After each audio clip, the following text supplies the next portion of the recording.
Episode number 43 of the Eric Michael Show. This is super exciting because for the first time ever, I'm doing something I've wanted to do for such a long time. So growing up next to New York City, sports radio was a huge thing, and people would call in every single week and bitch about the New York sports teams. I grew up listening to this, and we finally figured out and made the commitment to get people to call in. So this is the first podcast ever where I'm gonna be doing my thing, talking, giving value, but people are gonna be calling in live, and I'll be answering their questions, giving them advice, etc. Super excited to do this. A few moments later. Oh, there we go. Now the mic is connected. I don't think the mic was connected for a little bit there.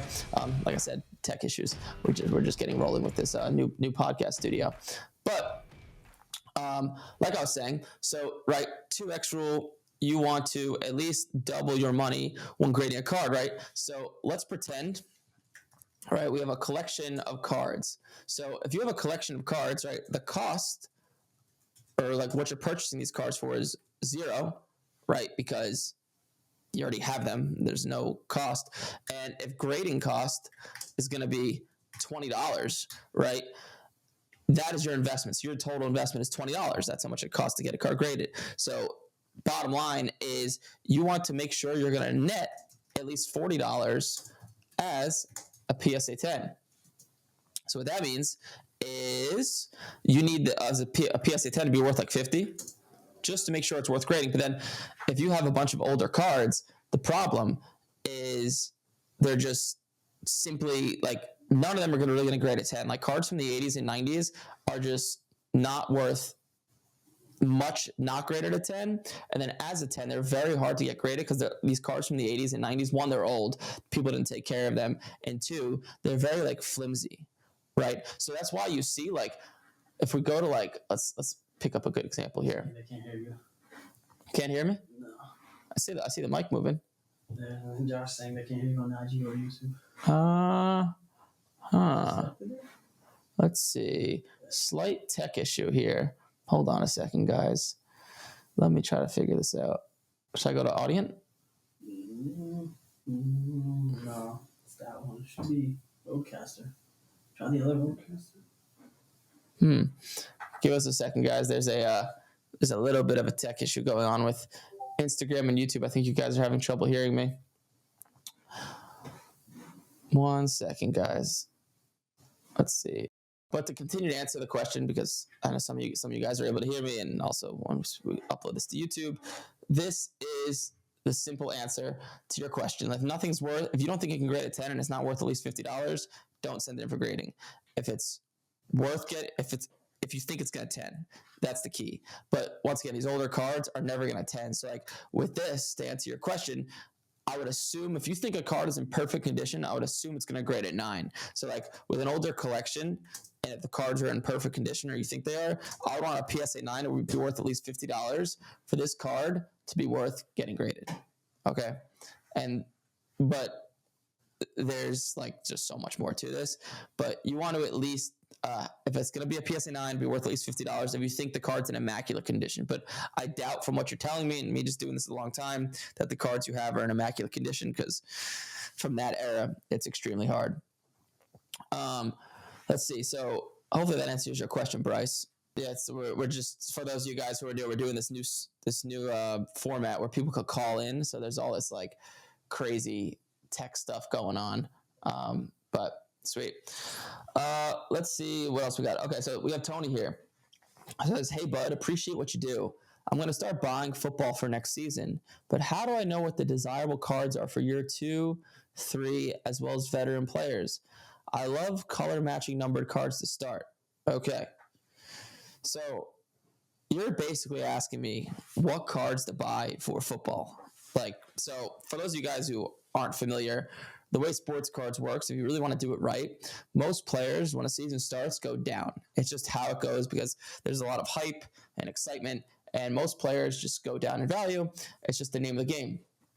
But let me share the screen and just show you what I'm talking about so you guys can see. Okay, let's take a look at this is an example I always use, like CJ Stroud Silver Prism. All right, so we have this card here, And you can see this card is a PSA 10. So this card was worth before the season last year, I don't know, like $900, $1,000, and you can see it just took a steep drop. And CJ Stroud's a good example of this because he didn't have a terrible season. He probably didn't live up to expectations because people thought they were going to be like Super Bowl contenders, but still not a bad season at all. And just you can see it just fell off a cliff. So what you want to be doing is buying a card like this here. Like, see when this card was like $800, and then whoop-de-doo, it goes up like 10, 20%. So what you want to do is be buying this card here. Well, it's not graded. Get it graded. Get the card back from grading here. And not only hopefully the card got a PSA 10, but hopefully it went up 10, 20%, right? If you're going to be buying an asset and basically sending it off for grading, and it's going to be away from you for a month or two, you want to buy something that has a high chance of appreciating, right? That's just common sense. If you buy something, it's going to be away from you for 2 months. You want to give yourself the best possible chance to this card being worth more. So with that said, so going back to your question. So you said at the end, I love color matching numbered cards to start. Honestly, I'm going to ignore that part because it's not about what you love. It's about what the market loves. Okay. So, and yeah. Okay. So I'm just going to ignore that last part of the question. But so what cards are desirable?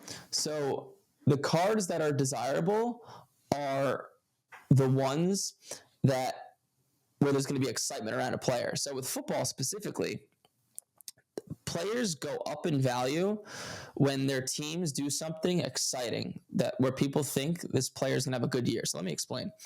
So 2 years ago or 3 years ago, when the Dolphins traded for Tua Tagovailoa, his value doubled. Let's see. Last year, was there an example of this? Like Jordan Love skyrocketed a lot because people got excited. So like the question you have to ask yourself is like, who's going to have a lot of hype and excitement? Like last year, Kyler Murray, his value doubled because Marvin Harrison Jr., they drafted him. And once Marvin Harrison Jr. got drafted, Kyler Murray's value really, really skyrocketed. So let me show you guys an example of what I'm talking about, just so you can see like a real life example from last year. So check this out. So we have Kyler Murray. Let's look at a silver prism PSA 10. This is a good example. So check this out. So this card's worth a lot less now, but going back to this time last year, right? This card is worth like $250, and you can see by the time it got close to the season, it jumped up to $360. A big part of that is because it got drafted. I think we have a caller coming in right now, so I'm going to pause on your question. Copy, we have a caller coming in? Yep. All right, cool. Hey, what's up, man? This is Eric speaking. Hey, Eric, how's it going? Hey, what's up? What's your name? Jaime Reyes. One more time? Jaime Reyes. Sorry, I'm on an airplane. Yeah, you're in an airplane right now? Yeah. Oh, well, what's up, man? Go for the question. How can I help you? Cool, man. I was just calling to see if you haven't been dabbling in, some different raw and slugs and had okay success, but yeah, just looking for any tips or pointers you had to get me going in the right direction. Well, what's your goal? Obviously, I'm assuming the goal is to make money, I would assume, right? Yeah, what resonates with me with a lot of your content and videos is just, working professional and just trying to make this work. I'm a baseball coach on the side and just trying to be efficient with our time. And I have two young boys. So we're just trying to, make this work. So we have an eBay store right now, and we've been doing a couple of those on Whatnot. It's been a little bit slow going, but that's kind of where we're at right now. Got it. Okay, so simple answer to your question. So, right, if the goal is to make money with sports cards, the easiest and simplest way to do that is grading cards. That's just the simplest, easy way to do it. And so what you want to do, so what are you guys doing on Whatnot? We just started selling symbols. Doing a couple shows. Okay, got it. All right, so I'm going to hang up, but I'm going to answer your question so you can see it in the live. All right, cool. So to answer, I think his name was Jaime's question. So I had to hang up because his mic was just a little bit too loud. There's too much craziness. But to answer your question, so the easiest way to make money is just through grading sports cards. Being on Whatnot, I don't really I mean, that's a site for breaking. So if he's breaking, I would definitely not do that. And the simplest way to do it, honestly, cards ranging from $50 to $150, buying in the offseason. So right now, while I'm speaking, football is a great buy. Some of these younger players like Bo Nix, Michael Penix, Drake May, they have tons of cards out there you could buy, get graded, sell. And like I was just going over before earlier in the live, you want to just make sure you're at least doubling your money. So like the types of cards I would be buying is like Prism. So you have to be careful with Prism because it's a harder grade this year. They made the back right corner very difficult to grade. So I would not go after, I'd be careful with Prism. But like Optic is a good one. I had a student, if I show you here.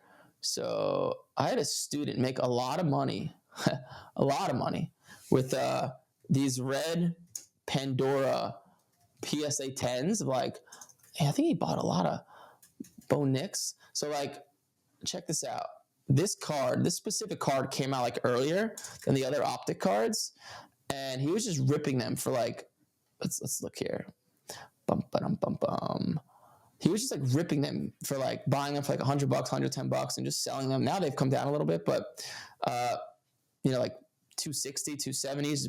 Bought a bunch of them for around $100, and he did this with all the quarterbacks, not just Bo Nix, but a bunch of them. But like something like this, Jaime, if the goal is to make money, this is the way to make money.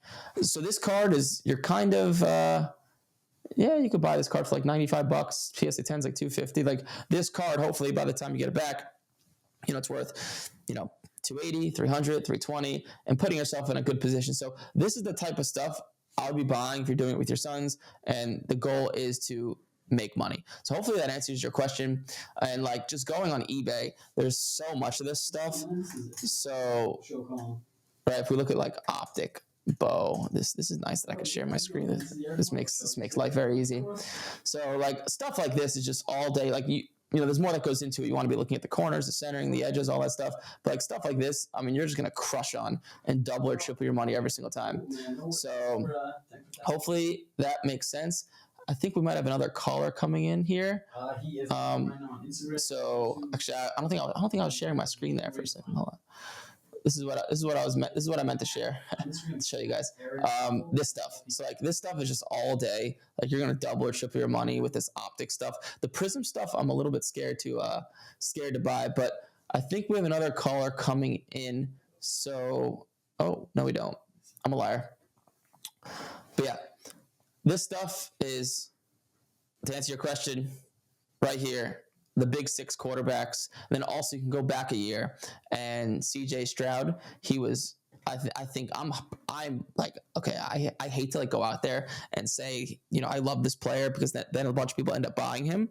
But and this is not financial advice, just to let you know, but I freaking love like Bryce Young, CJ Stroud, even Anthony Richardson. Because think about this. I was thinking about this, right? If you're buying a player right now and you're buying it to make money, you want to ask yourself, okay, in the next few months, who's going to have a lot of hype? Who's going to have a lot of excitement, right? And like some of these rookie guys, they're good cards to get graded, but buying them already graded and holding them, no good, because they already have a lot of excitement. But like Bryce Young, Anthony Richardson, and CJ Stroud, guess what we know about these players? These players are going to start for their teams next year. Like the Colts or Panthers don't have a better option. Right, so we know they're going to start, and like I look at, sorry, I have to adjust this. I look at like the Panthers, and it's only up. Like their weapons are so bad, they can only pick up players. Like what if the Panthers even do something simple like get T. Higgins, or they trade for Tyreek Hill? Bryce Young's value is going to go up, as opposed to like CJ Stroud, probably not as much. I think we have a caller coming in here. Let it rip. Hey, what's up, man? This is Eric. Who am I speaking with? Moses E. Williams Jr. from Brooklyn, New York. What's up, Moses? My dad's from Brooklyn, New York. He's from Sheepshead Bay, so I'm very familiar with it.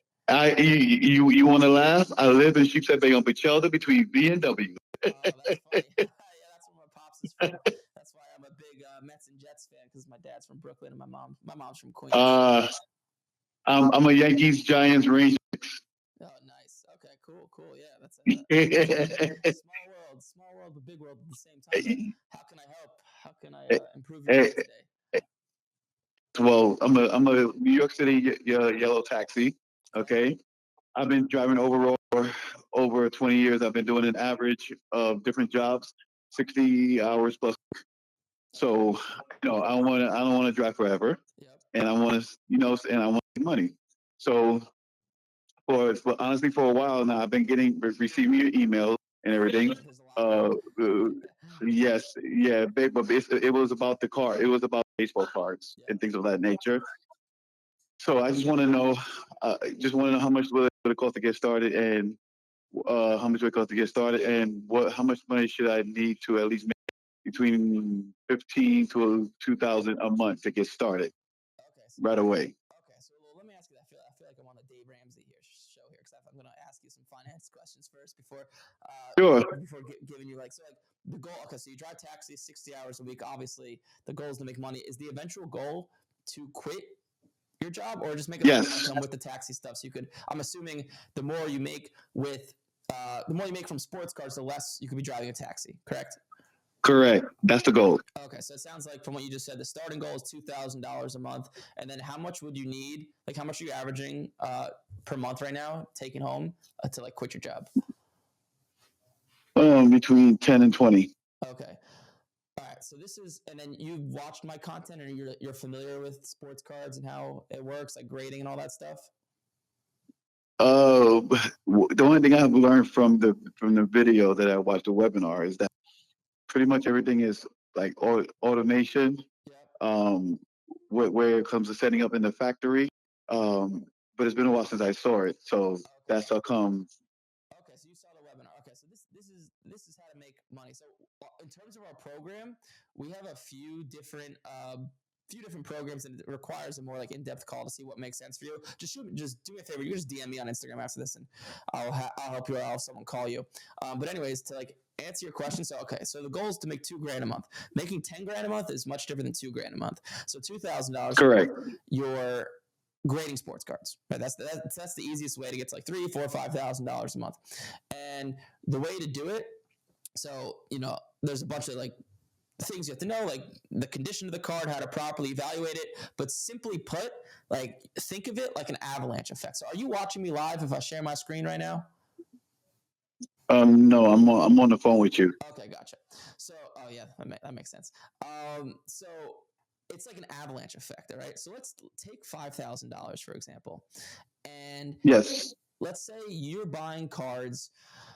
Like your goal, what I tell my students is you want to be buying like one card a day, one card every business day, so 5 cards a week, and you're going to be sending these cards out for grading. And the first maybe 45 days, you're not going to make any money, and you're just going to be spending money because it takes about a month and a half, 2 months for these cards to get back from grading. But after a certain period of time, in like 45 days from now, if you're sending cards out today for grading, it builds, right? You get some cards back, then you get some more back, then you take these cards back from grading, and then you reinvest the money. So does that whole like process make sense of like how you're outlaying money at first, but then once these cards come back from grading, you're just selling, taking profits, buying more, and you're just keeping up that momentum? Does that make sense? So basically, give it about 60 days. Yeah. 60 days to 60 to at least 90 days to really get started and moving forward. Yes, and because you're like everyone has different goals, right? Like your goal is a little bit more serious than others because the more money you make from sports cards, the less time you have to be driving a taxi. So like I would, if I was you, obviously I don't know how much money you have, but it sounds like you do okay for yourself. I would take $5,000 and set that aside for buying and selling sports cards. And right now, while we're speaking, it's January, and the types of cards you want to be buying are football cards. So like the young quarterbacks are good, like the 6 like young guys like Bo Nix, Michael Penix, Yep. those guys. But and because these guys are newer, right? Because their cards are just coming out, since there's more cards out there to get graded. There's just more opportunity, and these cards are newer. Like a card from like 2005 is just gonna be harder to grade than a card from 2024 just because it's older, right? It's gonna be in shittier condition. So that's where I would go. And like I said, first month and a half, 2 months, you're probably not gonna make any money, but you're sending these cards off for grading, and hopefully by the time you get them back, because as the football season gets closer, the off season happens, exciting things happen. Hopefully, good things happen for the players you bought. not only will you make money from these cards creating a 10, hopefully, but you'll also make money from the appreciation. So like, and also you're like calling me at the best time of the year because the best sport and the easiest to make money on is football because there's just like the most amount of opportunity. So I'd be going after those guys.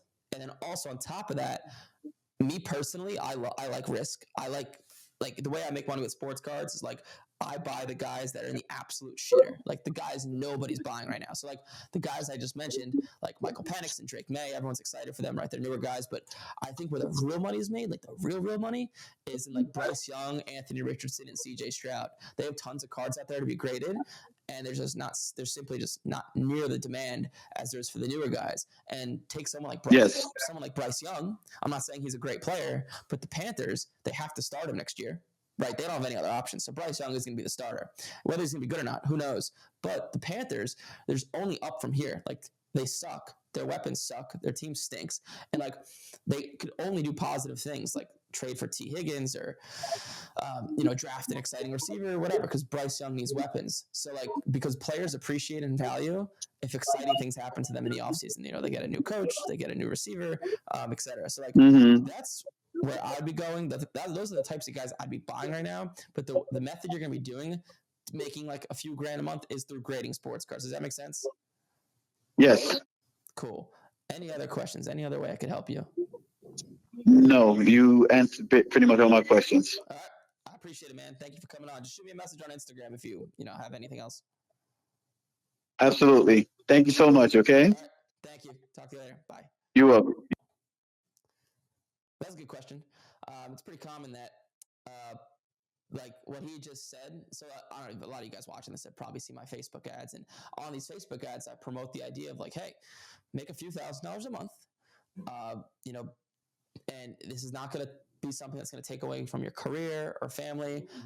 And it's just like, I truly do think sports cards, it's not going to make you rich, but I think it is the best way on planet Earth to make a few $1,000s a month. Because the way I look at it is like, especially me in terms of business, like I want to help a lot of people make not millions of dollars, but a little bit of money. Because like the average person that comes into our program, oh, we got another caller coming. Let it rip. Hey, what's up, man? This is Eric. Who am I speaking? Hey, what's going on, Eric? How's it going? What's up? Trenton Mashburn. Wait, say your name one more time. Trenton Mashburn. Trenton. Am I getting that right? Yes. Yes, sir. Cool. What's up, dude? How can I help? Good. What's your thoughts on like buying backup quarterback PSA 10s? Honestly, so like, you're talking to someone that loves risk, right? If you follow my content, I love to gamble. I love risk. So like, I'll give you absolutely. So like, okay, think about this. So the way to make money in sports cards, fundamentally, like grading sports cards is the best way to do it. But on top of that, you want to be buying guys that are going to go up in value in the near future, right? That just makes common sense. And right. Low risk, high reward. Exactly. Right. So let me give you an example from last year. So Lad, do you know what backup quarterback popped off last year in early August? What was that? Was it Fields? He did a little bit, but there was one that popped off, like almost doubled in value. Trying to think. I can't think of the top of my head. So it was Sam Howell. Sam Howell. Yeah. So, and I was buying him, and like when I was buying Sam Howell last, I didn't buy a ton, and I had a few students buying him as well because like Sam Howell got traded from the Commanders. Nobody thought anything of him, and he was just at the absolute floor. So like he was absolutely. He was already projected to be a backup quarterback. So his value is of a backup quarterback. So the risk is very minimal to none because like he can't go down. His value is already dropped by 60-70%. But if he pushes Geno Smith in camp, or Geno Smith gets injured, or there's a competition, right, that's going to create hype, excitement, and then his value is going to go up. So Sam Howell last year, it was only like a 2 or 3 week period, but what did he do?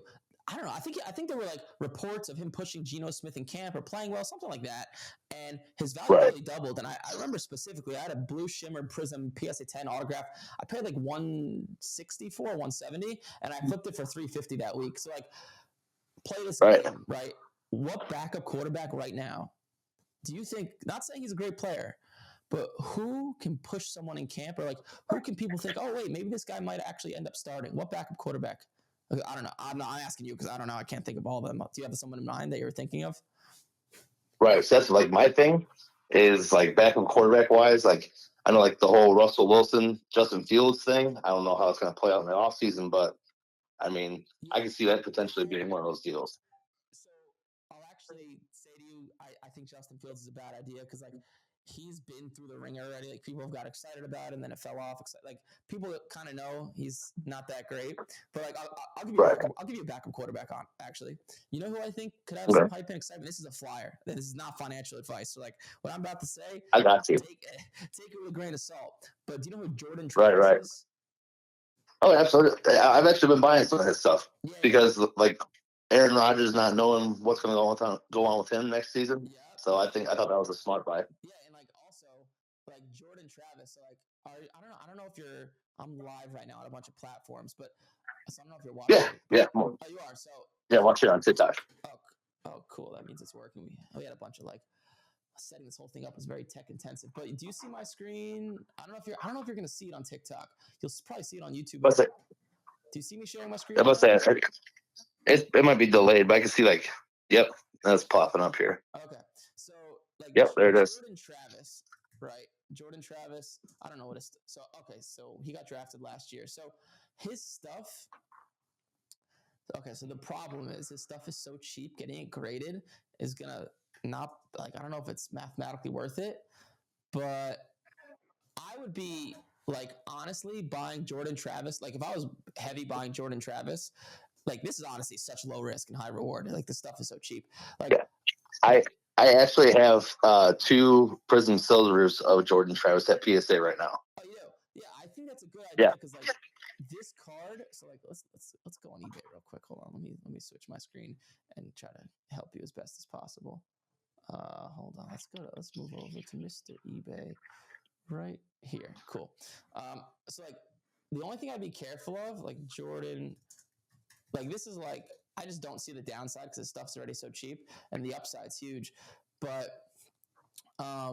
there's 2 ways to go about this. So you can buy like a bunch of cards, like really cheap, like stuff like this of like this silver prism right here. And these cards sell for like $10 right now, but a PSA 10 will easily be worth over $100 because they're hard to grade. But if he starts to pop off like, in camp, or he looks good, or Rodgers hurts his calf again or something, the card will double or triple like overnight.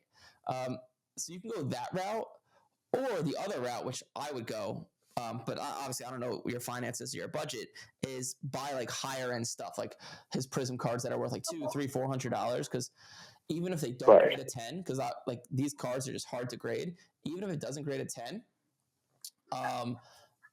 like these cards will still skyrocket in value as opposed to like a silver prism that sells for $8. It might go up to like 12 or 13. But like if you buy like a gold prism something for like $1,000, and let's say it doesn't grade, or even it grades an 8, but Jordan Travis starts to generate hype and excitement, you'll move that for like $3K. Right. Yeah, then that definitely makes sense. Yeah, so that's the route I would go. But yeah, backup quarterbacks, like you just need to buy a few and hope one of them pops, because most won't pop. But I think it's a great idea. Like, where's the risk, right? Like Jordan Travis already sells for what backup should sell for. So like, I like things with not a lot of risk and high upside. So yeah, overall, I think it's a good idea. You just probably need a little bit more money so you could like spread the wealth and invest in a bunch of different players. So like, if you buy 3 different backups, expect 2 of them you'll break even, maybe lose a little bit, but 1 will double or triple. That's like kind of the game you're playing. Oh yeah, that's the reason for the question too is because I did that with Dobbs a couple of years ago when he was with. Yeah, that's good. Who was he with? Gosh, can't remember.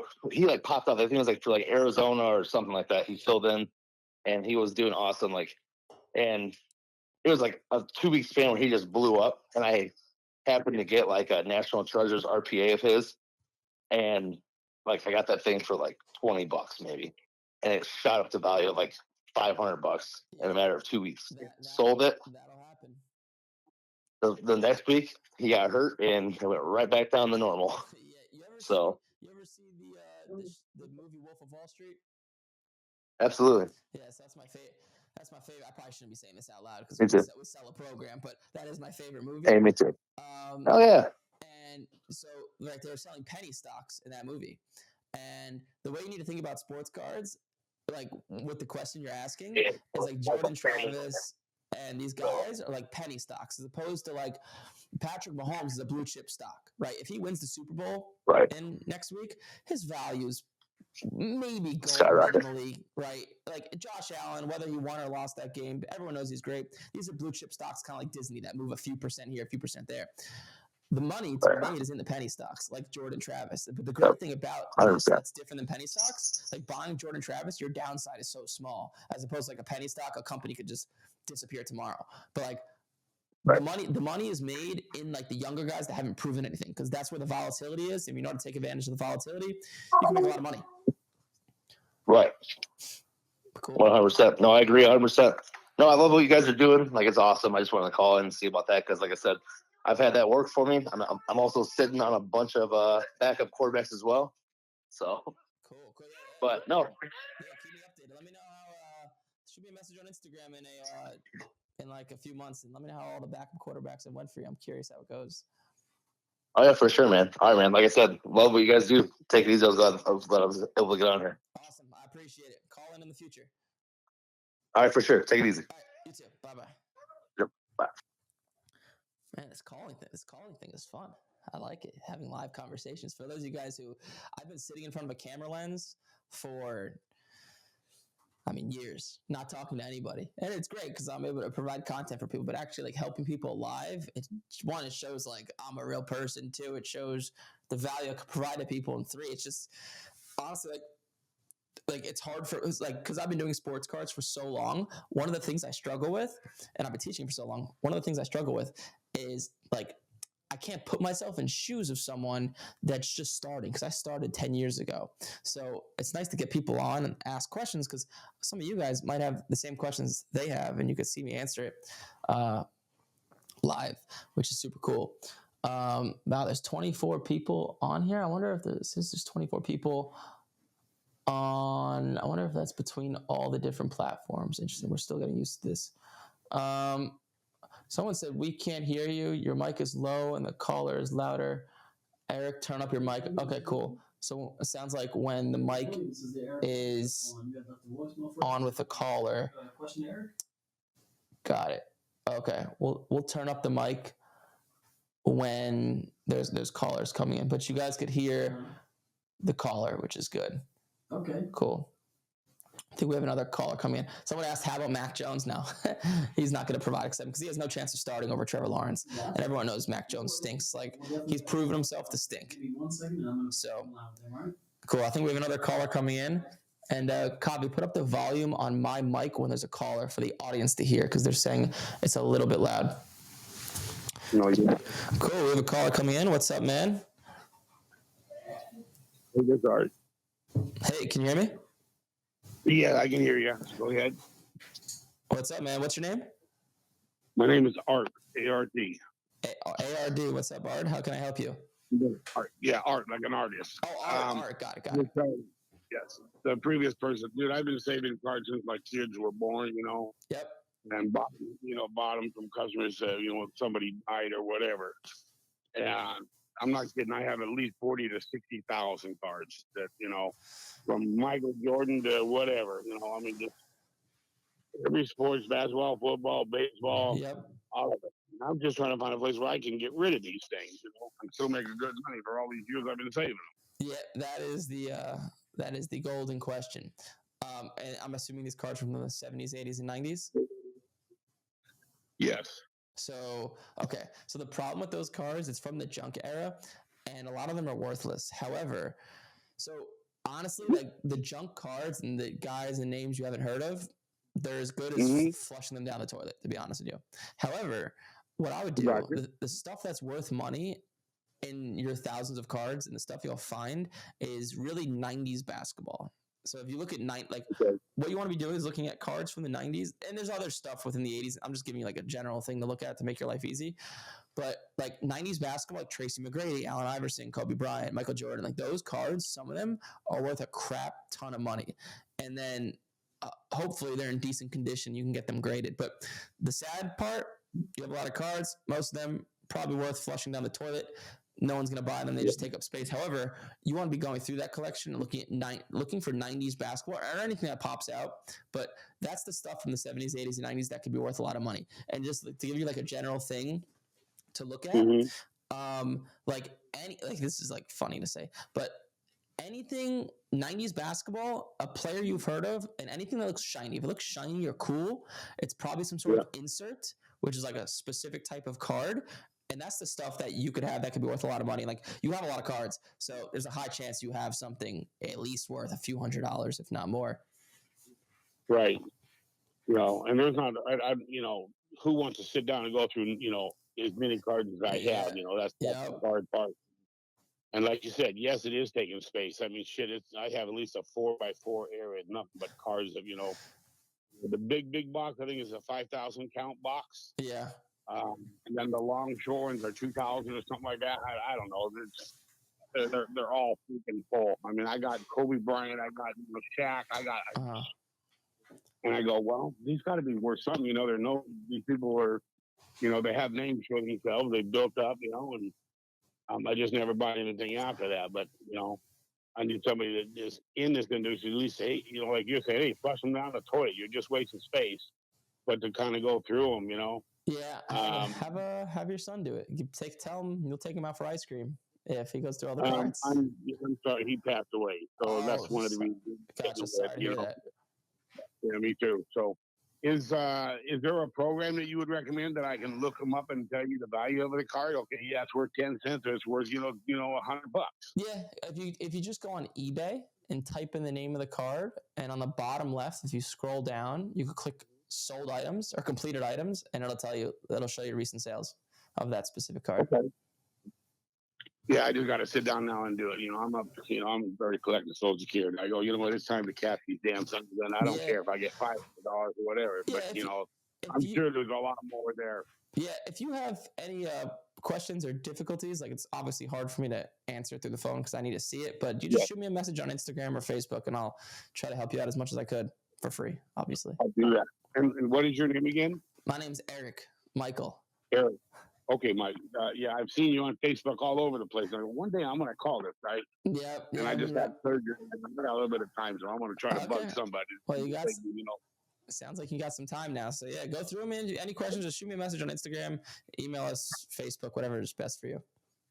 I'll take your advice, Eric. I really appreciate taking your time out for me. No problem, Art. You have a good one. Thanks for calling, man. All right, sir. Thanks. All right, bye-bye. Okay.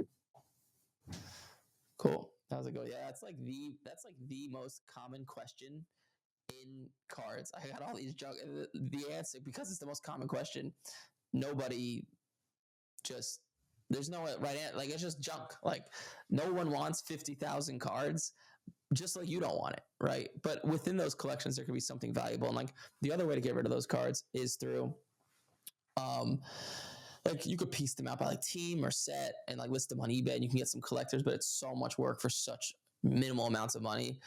There's just no right answer to your fifth. Like, the problem is because the cards from the 40s and 50s and 60s are valuable.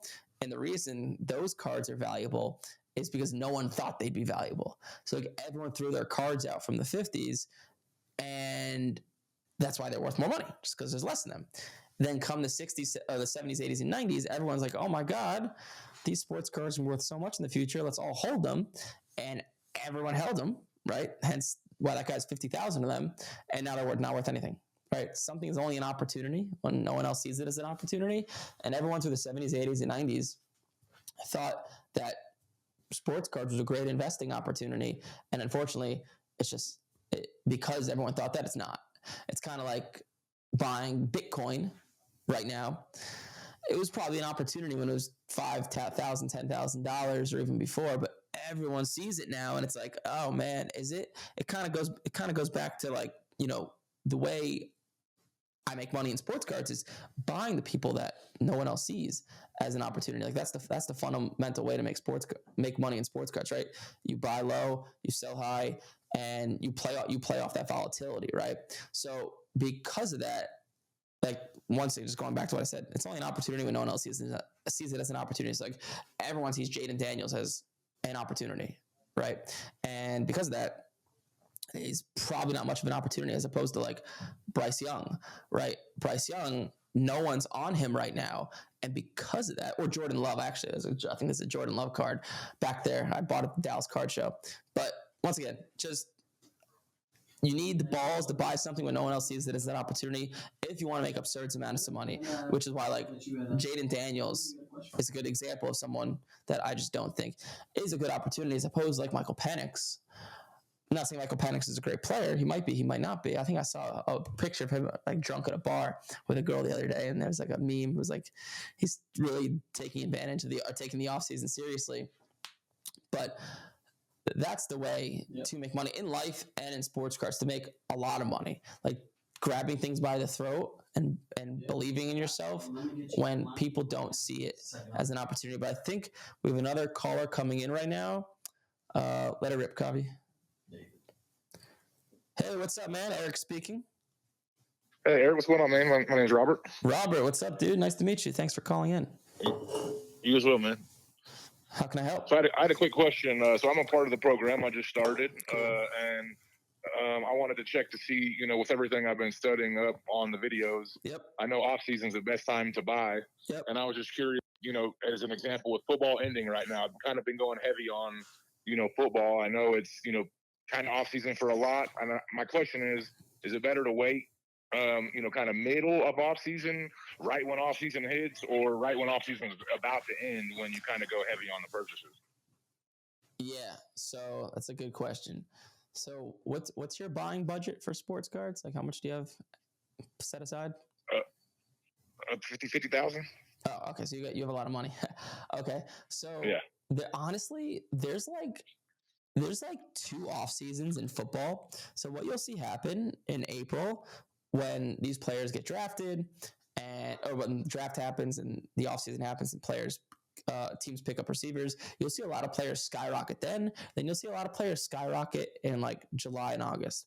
The simple answer to what your question is, start buying now, but buy the guys that are low, or buy the guys that have fell off after the playoffs or after the season's ended. So like I was just talking about it, like something's only an opportunity when no one else sees it as an opportunity. So like, can you buy Jaden Daniels cards and make money? Yeah, you could. There's a bunch of cards out there to get graded. But if you want to be buying stuff that when you get back from grading could like go up 1.5 or 2 times, Jaden Daniels, probably not going to happen. Like an example from last year was like CJ Stroud, right? CJ Stroud was like the man. Like everyone was like, oh my God, this is the next Patrick Mahomes.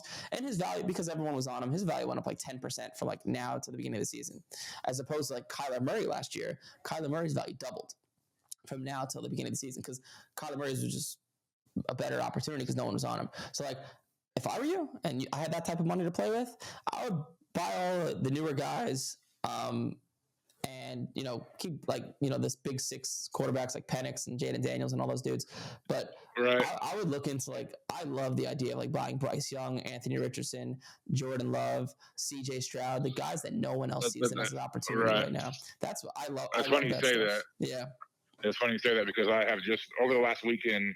I've been kind of involved in many different things. I've been really scouring Facebook and the third-party sites, trying to find, private buyers because I feel like the margins are definitely there a lot better. Yeah, 100%. And I've gotten at least 30 downtowns, since Friday. I've gotten, quite a few Bryces, quite a few Jaden Daniels. I've been loading up, but yeah, I've been lucky as well in some breaks on whatnot to catch. I've got like 5 number Jaden Daniels that I'm all in for at like $800, and the cheapest one I have is 1,000 ungraded. So yeah, that's a good thing. I mean, I don't recommend breaking, but it's better to be lucky than good, right?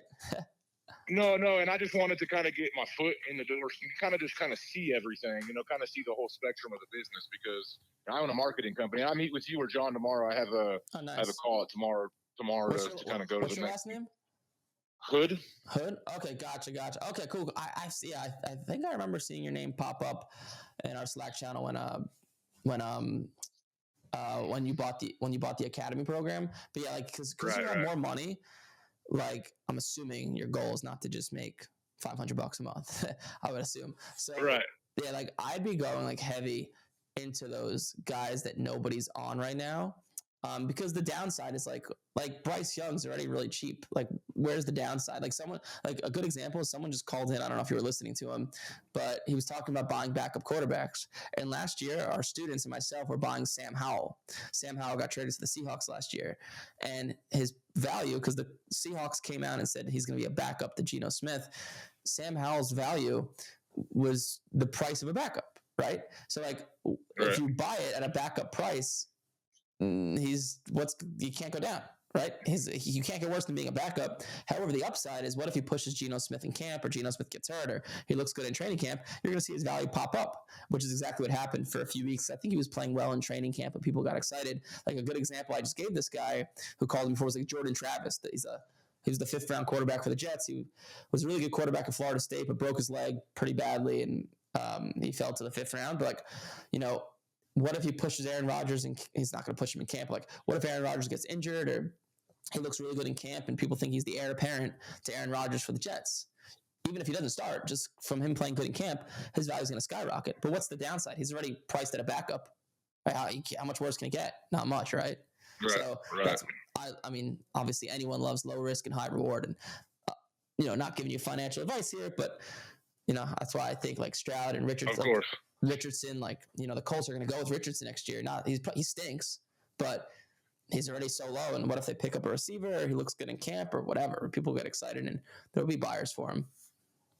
Yeah, what I'm realizing more and more, obviously I'm having to stay on the ticker quite a bit. I invest in stocks, and I'm on I'm on the ticker quite a bit every day. It seems like this is, more and more that way. It's buying and selling at the right times, and it's very mimictive of the stock market. I'm starting to realize.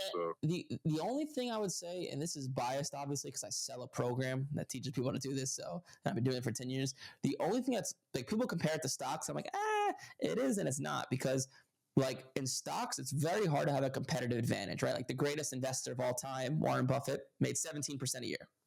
So, which is really good. But sports cards, because it's newer, and remember, like, if you take 100 people in sports cards, 95 of them are not out here to make money, right? They're having fun, they're collecting, they're breaking, and they look at it as entertainment, and they don't really care if they lose money. So you could have a huge competitive advantage in sports cards, because like, it's just newer. It's kind of like, you own a marketing company, right? So you probably understand this thoroughly. Like, it's kind of like getting into Amazon FBA or drop shipping 10 years ago, right? It's much easier back then than it is now, just because there's way less competition. Like sports cards in 20 years, I don't know what it'll look like, but I do know right now, just 99% of people don't know how to make money with sports cards, and they're not looking to. So like, that's why you could just make outsized returns. Like when I tell people like, hey, like I bought a card of Bryce, or like, I don't know, last year, like of Sam Howell last year for $200, and I made 80% on it in 4 months. Like I tell like my parents that, or older people, they're like, no, there's no way, that's not possible. But it is possible, because you could have a competitive advantage. But like stocks, right? Very difficult to have a large competitive advantage. So there's differences for sure. Yeah, similar to stocks, except if you're good in sports cards versus stocks, you'll make a much higher % return in sports cards, just because there's just much less competition. Right. Lastly, I know, like I said, I know you probably don't. You said you already talked about the breaking. I was kind of interested in setting up my own breaking channel. I do have the money to do so. Yep. Something as a hobby on the side with my son. I mean, I know there's kind of a lot that goes into it. Yep. Do you have any pros or cons on setting up an account and doing a streaming service like that, like being a breaker, or do you know anyone that does it? I mean, so one, multiple things to that. One, the reason I don't teach people how to do that or promote it is because you're at the mercy of like Panini and Topps, and the company's giving you boxes and cases, right? So like with buying and selling sports cards, you're at the mercy of yourself. You could buy as many cards as you want and make as much money as you want. I don't like being reliant on other people for my income, so keep that in mind. However, if you wanted to start it, it's no different than starting a company. So like if I was starting a breaking company, right, it's all about you own a marketing company, so you understand it's all about getting eyeballs on you. So I would start, so like honestly, if I were you and you really want to start a breaking company, first I would do what we teach you in the program. So start buying and selling sports cards and making money, but be consistent on Instagram. Like just like you see me on Instagram, like posting reels about like this card and that player. I'll start doing the same exact thing and posting your cards consistently to build a following. So like it's much easier to make money buying and selling sports cards than it is breaking because you're in full control. So you get the income coming in, and start posting consistently on Instagram, and you'll look up 6 months or a year from now, and hopefully you have 5,000-6,000 followers, and then you could really start to build a business. Like you could put an email opt-in in your Instagram link so people opt in, and really start pushing content and reels and get people to your breaking channel, because one of the most powerful things in marketing is having an email list. And if you're able to build an email list of thousands and thousands of people, you just email them whenever you want when you're going live and whatnot. So it's no different than building a cookie company, a shoe company, the company I have at Major League Profits. It's like, how many eyeballs can you get on you?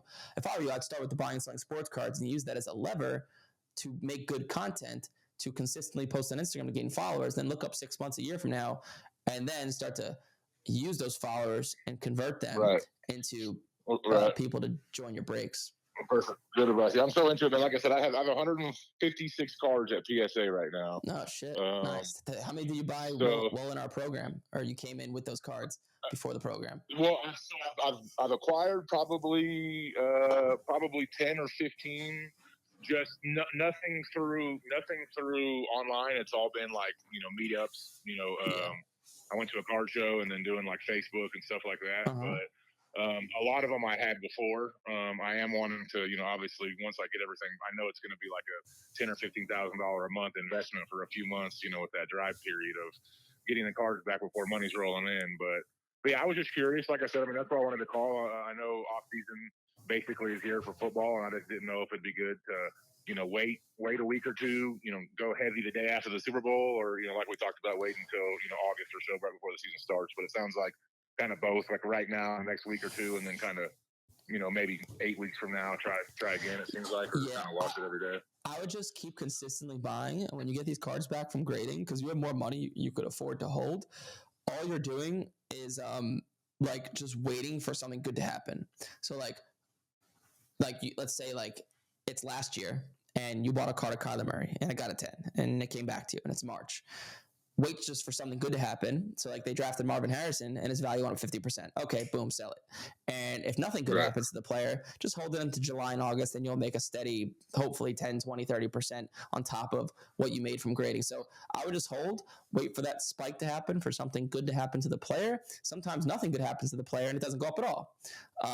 But because you have money and holding a card is not going to affect your purchasing power, I would just get the cards back from them, just from grading, and just sit there and wait till something good happens to the player. And if nothing happens, you just sell it, and a few weeks leading up to the season, then you make hopefully 10, 20% on top of the grading. Right. Any other questions? Awesome. No, I don't. I mean, I'll probably think of a few. Like I said, I do meet with either you or John tomorrow. I'm not sure. I'm not sure who you're speaking with tomorrow, but I will try to. I'll try to help you personally. I'll try to adjust my calendar. I'll see what I can do, but I'm not totally sure who you're speaking with. Okay, yeah, no worries. I appreciate you taking my call and calling me back. Definitely some good insight. I'm gonna jump on it right now. For sure, Robert. You have a good one. Thanks for calling. Nice, thank you. Cool. I think we have a bunch of callers coming in. This is crazy. I didn't expect this. I was hoping. Honestly, I was hoping a few callers would come in. I even told my creative director, the person that runs all of organic content and is behind the scenes of all this stuff, I told him that, hey man, if no one calls, just give a call in and let's just pretend he's a caller, or let's pretend you're a caller just to get the juices flowing a little bit. And because I figured maybe people would be shy or something like that, but this is actually going pretty well. I could do this all day and help people. IG might run out in a minute. What'd you say? IG might run out in a couple of minutes. Okay, got it. I think the Instagram live might go out here soon. Am I still sharing my screen? No, I'm not sharing my screen. I think Instagram still thinks oh, no, I'm not. I see it on Instagram now. It's just delayed. Cool. Yeah. Robert, there's different ways to get into sports cards. Like Robert has a lot of money. He said he had I think he said 50, 60 grand he has. And the way you play that game is different than, if you have a few grand, especially because Robert probably makes good money. What I'm going to tell him to do is just, because his goal is probably to make at least 5, 10K a month, I would imagine, as opposed to some people's goals just to make 2K a month and simple and just get started. So it all depends on your situation, what you're looking to do. If Robert came to me and he said, hey, I got $5 grand to spend on sports cards, I would tell him just regardless, sell the cards right away. Just because it's not worth holding cards. Because if you think about it and you take a card today and let's say it's worth $100, let's say you got it graded and it's worth $200 now, and you could either hold it for 3 months and it'll go up 20%. You could sell it now. It's worth it to sell it now because money, the present value of money is worth more to you today than it is in 3 months from now. You could do more with that $200 now than you could by making 20% on it in 3 months. And people like don't understand that. They don't understand the opportunity cost of making people. So, because just like think about it logically, right? If you buy something for $100 and you get it graded and now it's worth $200, well, okay, you just doubled your money. Let's say it took 2 months for this card to get back to you. Would you rather hold that card for 3 months to make another 20%, or take the money right now and just do what you did again and do it again before that card ever escalates up 20%, right? Opportunity cost is a big thing. And the way business basically works is like, you have a certain allocation of money, you have a certain allocation of time, and there's something called the theory of constraints. It's like, where do you put the most resources, and how do you effectively use your time to make the most amount of money? Because everyone has the same time. Not everyone has the same resources, but that is the fundamentals of how to make money in business and really how to grow a business. It's called the theory of constraints. Yes, you've been listening. I've read a lot of books on that stuff. Right now. But cool. Let's see. We have a bunch of other questions here. So Alex says, this is a questions from a form that we send out. So Alex says, once a card is graded, how do we estimate liquidity so it'll sell? Why would someone pay a premium for a 10? So you estimate liquidity. So just the main, also just to give you guys a heads up that are watching live, I'll take in one more caller and then I'm going to end this thing because, I do have to go soon. I can't, as much as I would like to do this all day, I cannot. So how do you know the liquidity of a card so it'll sell? Let me see here. Yeah, the Instagram's still going. So there's no straightforward answer to that. You just kind of have to be in sports cards. So for example, like I just know from doing this a long time that like Prism football is going to sell really well. It's just a very common liquid card that people love. Same thing with like Optic, as opposed to like other cards that aren't as liquid. So like something I would look out for if you're concerned about the liquidity is you don't want to be buying non-licensed products. So for example, when Panini makes baseball cards, they don't have the license or the rights to put the logos on that card. So if you ever look at like a Panini card, like a National Treasures card of Shohei Ohtani, you'll see it's red, just like the Angels uniform when he was a rookie. However, you'll see the hat is blank, the shirt is blank, because they don't have the rights to put any logos on it. People don't want those cards for their long-term investments, right? Because when you're buying a card, you get it graded, you sell it. Usually you're selling it to a collector, someone that believes in that player. Kavi, do we have any more incoming callers? Nope. Okay, cool. So I'll give that a wrap. This was awesome, and we will continue to get better at it as time goes on. There's a bunch of tech stuff, and we couldn't exactly start at 10 a.m., but I do appreciate you guys watching. And if you're watching this on YouTube, like, comment, subscribe, shoot me a DM, email, whatever you got. I'll see you in the next one.